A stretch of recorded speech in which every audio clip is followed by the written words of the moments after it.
More than 20 people who were on a Singapore Airlines flight hit by severe turbulence are in intensive care with spinal injuries, according to the head of a Bangkok hospital.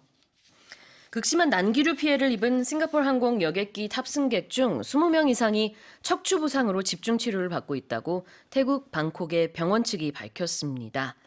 So the accident itself, it happened roughly about a week ago, I think. Right. So tell us more. And I would say, of all the stories that we're going to be discussing today, I would say that this one is the one that I think just had people talking all on social media and just, among friends and just in general. This is a story that I think because we can all imagine just the sheer terror of it. Anyone who's been on a flight, even with minor turbulence, knows the how scary that is. Yeah. So this flight heading out of London and was supposed to be going to Singapore, had to divert, make an emergency landing at Bangkok's Suvarnabhumi Airport. Yep. And when they landed, they had emergency crew and personnel waiting. But the injuries were quite severe. Everything from, cuts all over their faces to broken bones. And like we said earlier, spinal injuries. And also one gentleman in his 70s who passed away they say from a heart attack. Exactly. Witnesses and people who were actually there said that, the plane suddenly dropped and people who were not wearing their seatbelts, they sort of immediately, sort of launched into the ceiling. You would have hit your head up on the ceiling of the plane. Now, when the mandatory seatbelt light is on, when the mandatory seatbelt light is off, so when it's optional, are you a seatbelt on or off person? I'm an on person. You're an on person. Yeah. See, likewise, even when it's not on, even when the mandatory light isn't on, unless I'm going to the bathroom, my seatbelt is on. Exactly. But, you're otherwise, but when it's not on, you're free to roam the plane. You can walk around. You can, exercise up and down the aisles. And if you're, not belted in, you would have hit the ceiling. Exactly. So as you said, this was no minor turbulence. This was actually severe turbulence. Let's look at that. Severe turbulence. So, yes, so it's talking about different degrees of turbulence, obviously.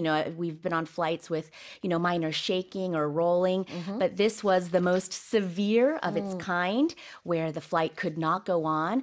There was a sudden drop, which I think that part is probably the scariest. It is, yeah. And so, yes, this is the most severe, the most extreme, the most dangerous on the scale.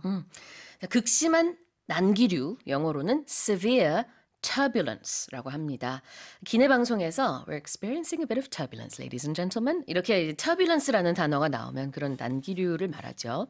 자, 그다음에 intensive care라는 표현입니다. 이제 실제로 이 일이 있었던 것은 그 21일이었나요? It was a couple of days ago. 근데 그 이후로도 지금 계속해서 치료를 받고 있고 지금 방콕에 있는 병원 측에서 집중 치료를 받고 있는 환자가 20명 이상이다. 척추 부상까지 입었다라고 얘기를 하는데요. That's intensive care, right? Intensive care, yes. And then when you need intensive care, you'd be going to the intensive care unit, and that we often shorten as the ICU. Right. So if you're in the ICU, you are being looked after probably around the clock, and you have very severe injuries. And yes, so these patients were immediately, ambulances were waiting on the ground and were immediately taken to one of the hospitals there in the Bangkok area. And yes. They're getting treated. 네, 지금도 치료를 받고 있고요. 이 중환자실을 intensive care unit라고 합니다. 그래서 ICU라고 줄여서 말을 해요.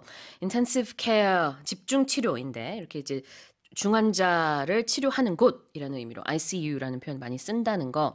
참고로 신생아 이제 중환자실 같은 경우에는 제가 알기로는 pediatric ICU, 그래서 PICU라고 하는 것 같아요. Oh, is that what you guys call it in in British English? I think, I don't know, I've just heard it somewhere. Is it different in America? More familiar to probably North American ears is NICU, NICU.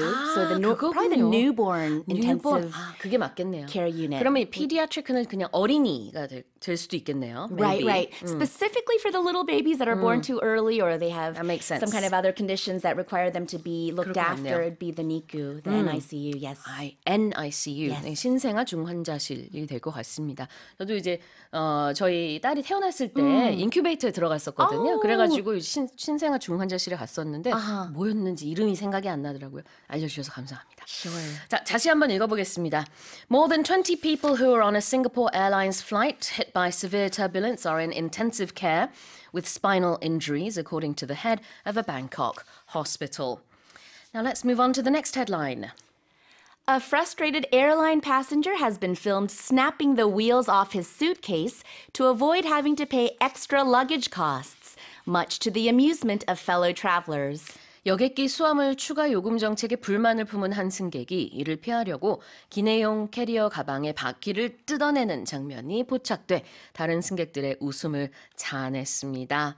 Okay, so on a lighter note, tell us what happened. Still talking about flying, still Yeah. talking about, a story out of an airport, but on a slightly lighter level. So this is a story from Mallorca. And a man was about to board his flight, and he was told by airline personnel that he'd have to pay an extra $76 for his overweight baggage. Right. And that caused him to fly into a fury. Yeah. And he said, okay, well, I'm not going to pay the extra fine. I will do something about it. And he and his buddies just ripped the wheels off his luggage. Because it has to be a certain size, Right. right? And it was just barely over. And also he said years and years ago, he only had to pay about $30, but now it's like $70. And he thought, this is too expensive. And it's only barely over. Right. So I'm going to beat the system. I'm going to just tear the wheels off my suitcase. My suitcase, That's yes. what he and did. if you go to the airport, they usually have like a little thing where you have to fit Put it the in, yeah. suitcase or Yep. your backpack or whatever. And it has to fit the dimensions. That's right. And it was a little bit over, and airline personnel, they decided to be strict with this. 네, He 네. said, no, I'm not doing it. 그렇습니다. I'll just rip the wheels off. 네.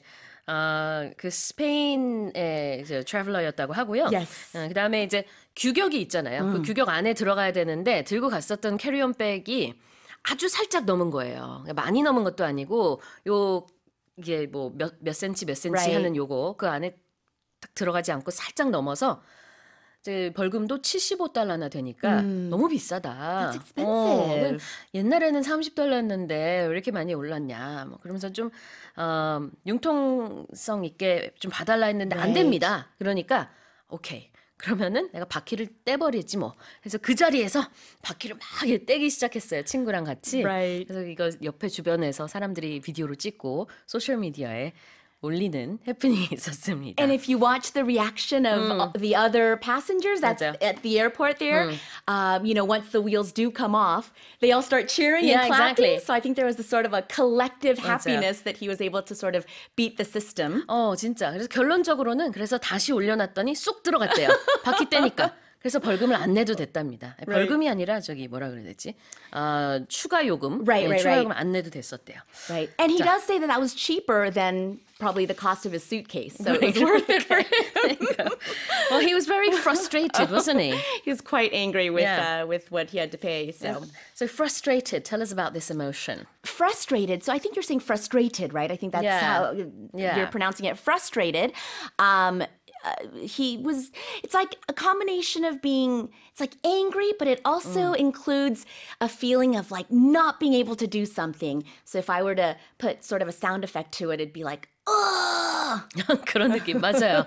답답하고 화도 나고 그래서 요런 이제 하는 요 느낌이 frustrated한 느낌입니다. 자, 그래서 너무 답답해서 바퀴를 떼냈어요. 주변 사람들은 아주 재밌어했습니다. I think they were happy Yeah, for him it and says also much to their amusement. much to their amusement. So, when you're amused, it's like you're happy. And it's sort of like, when I think of the word amuse, you're just sort of like smiling. Yeah. Like, Mona Lisa might. Oh, okay. Right? You're just like, You're very pleased with what's happening. 재밌다. 이런 느낌이 좀 있죠. Much to someone's amusement. 그러면 주변 사람들이 굉장히 즐거워했다라는 뜻입니다. 재밌어 했을 것 같아요. 아마 직원들도 뭐지 하면서도 재밌어 했을 것 Right, 같아요. they were like, what's this? But they were actually sort of, I feel Smiling. like, then sort of like internally cheering for him too, rooting for him as well. Exactly. 다시 읽어보겠습니다. A frustrated airline passenger has been filmed snapping the wheels off his suitcase to avoid having to pay extra luggage costs, much to the amusement of fellow travelers. Now here's our final headline. The iconic Home Alone house used in the 1990 film starring Macaulay Culkin is reportedly back on the market with an asking price of $5.25 million. 맥컬리 컬킨 주연의 1990년 영화 나 홀로 집에 사용된 유명한 주택이 호가 $525만 다시 매물로 나왔습니다. So I understand it's been 12 years since it was on the market. Now it's back on the market again. So Right. if you So have the look at money, me. yeah, you would. Of course. I'm doing the Kevin McAllister face. Yeah. So if you have the means and if you want to live there and if you like the movie, why not? Right. So, a lot of people follow these sort of things. If you have a favorite movie or a series and there's a house or something that was featured in it, people will go and make it a tourist spot. But in this case, you can do more than that. You can actually buy the house if you have $5.25 million that you're willing to spend on this. The outer part of the house, the exterior part of the house remains much the same as we recognize from this classic movie. Yeah. But the inside of the house, the interior of the house, is said to be completely different, totally renovated, and completely unrecognizable. Interesting. Modernized now. 네, 그렇습니다. 겉모습은 어쨌든 뭐 비슷하군요. 예전이나 지금이나. 물론 안에는 그 세월의 그 변화를 많이 겪었겠죠. 그래서 인테리어도 뭐 큰 변화가 있고 그럴 것 같습니다만 이게 상당히 큰 집이었잖아요. Oh, yes, 네, yes. 주택이 아니라 거의 대저택 정도가 되지 않을까 싶은데. With 그렇습니다. an attic and a basement and 굉장히 큰 a 집이죠. big kitchen. 네, 그렇습니다. 자, 12년 만에 다시 매물로 나온 집. 다시 나왔다. 이거 be back on the market라고 Be 합니다. back on the market, right. So originally when it was put on the market, so, we would say this in real estate or for anything that is being sold, it would be put on the market. Something can hit the market. A new smartphone can be released on the market. So it's for sale now. In this case, for this particular story, something was off the market and now it is back on the market. That So is to be right. back on the market, now it's back for sale. 네, 다시 시장에 나왔다. 이게 물건에 대해서도 쓸 수 있지만 사람한테도 쓸 수 있다는 것은 yes. 네, 잠시 후에 이 예문을 통해서 살펴보도록 하겠습니다. asking price는 뭘까요? Asking price. So it's exactly how it sounds. It's what the people that are selling it want for it. This is their desired price that they want for it. So they have put this house on the market for $5.25 million, and that is the asking price for it. That's what you want for it. That doesn't mean that the person that's going to buy it will pay that amount. Right. If there's any negotiations, that asking price might be brought down. asking price라는 게 이제 호가. 이만큼을 달라라고 하는 겁니다. 미국에서 이제 부동산 거래하는 게 우리나라랑 좀 다르긴 해요. 그래서 그렇지 않나요? Oh, I'm wondering what you're going to say about the Korean real 네. estate market. 미국에서는 오퍼를 하잖아요. 들어가고 싶은 사람 내가 이만큼 Yes. 주겠다. Right. 그러면 주인이 이제 조금 고려해보고 오케이 뭐 이렇게 아니면 no Right. 이렇게 하는데 한국에서는 그런 오퍼를 이제 주지 Is that 않아요. not how it works? No. Okay, right. So in 주인이 이제 가격을 말하면 there's an asking price. 그렇죠. 이제 그거 이제 할 수 있는 사람이 사는 거죠. 네, 조금 yes. 다른 것 같아요. 아하. 네, 어쨌든 asking price라는 게 부르는 값입니다. 자, 다시 한번 읽어볼게요. The iconic Home Alone house used in the 1990 film starring Macaulay Culkin is reportedly back on the market with an asking price of $5.25 million. Okay, and those were our headlines. 아까 그 신생아 중환자실에 관해서 그리고 소아 중환자실에 관해서 실제로 그 이 업계에 계신 분들이 알려주셨습니다. 서혜경님, 박용래님, 1601님 등 다수의 청취자분들이요.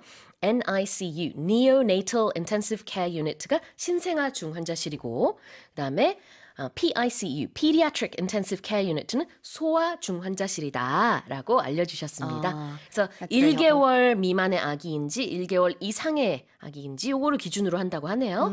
I think I said newborn probably earlier in conversation, but neonatal 이거네요. intensive care unit. So thank you for writing in with that. 네, now it's all rushing back the memories. I think I saw NICU. Now I remember. When you were taking your daughter there. I just couldn't remember It's probably that a crazy memory. time. Yeah, exactly.